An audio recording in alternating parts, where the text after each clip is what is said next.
With my type of thyroid cancer, I don't know anybody else that has this type of cancer. I mean, for what I know, there's only 30 or 40 of us in the country.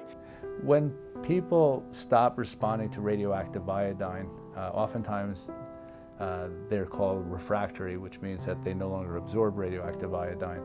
And then the question is always, what's next?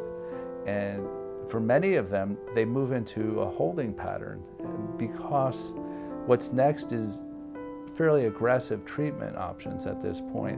Clearly, what every patient needs to know, whether they're newly diagnosed or they've been at this for decades, is that there's still a huge amount of need for research.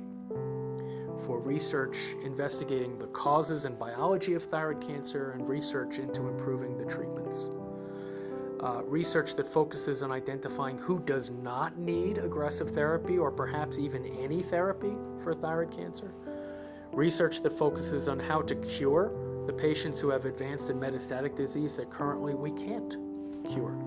People who don't respond well to radioactive iodine need new treatment solutions, but they also need hope, and hope comes, one, through the drugs, but hope comes through the ability to meet each other and to be able to lean on each other, to be able to hold up each other, creating a community of people who are walking down similar paths. Cancer is isolating in itself because nobody else has it, and so no one else understands what it's like to have it.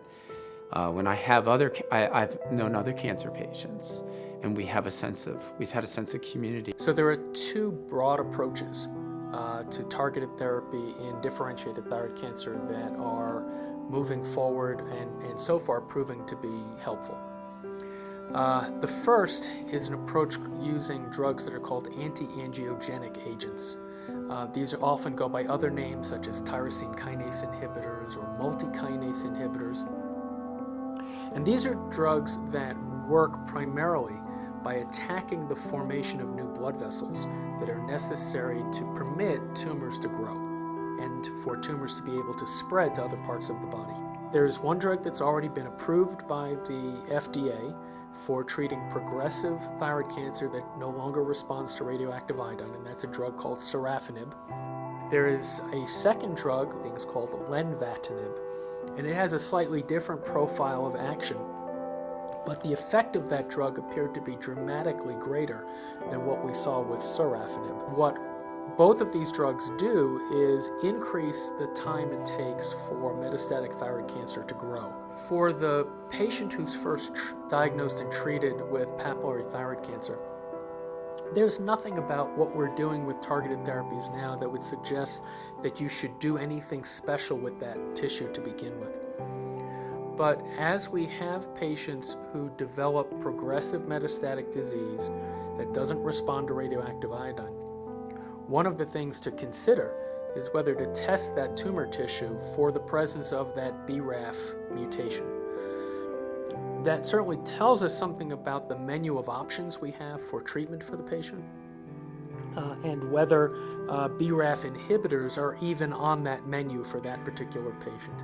And obviously the future for patients with definitely recurrent disease that's metastatic and we can't treat with radioactive iodine, these new kinase inhibitors, and even new actually immunotherapies that we're doing research on at the University of Colorado and as others are around the world, I think we can use the immune system to help us treat that patient. And these immune therapies are quite exciting, and I think we'll see those in the future. It's no longer a case where I'm no longer absorbing radioactive iodine, I'm in big trouble. We are having drugs come into our healthcare space that are giving people a continuation of hope, and hope is still the most important four-letter word in cancer care in my mind.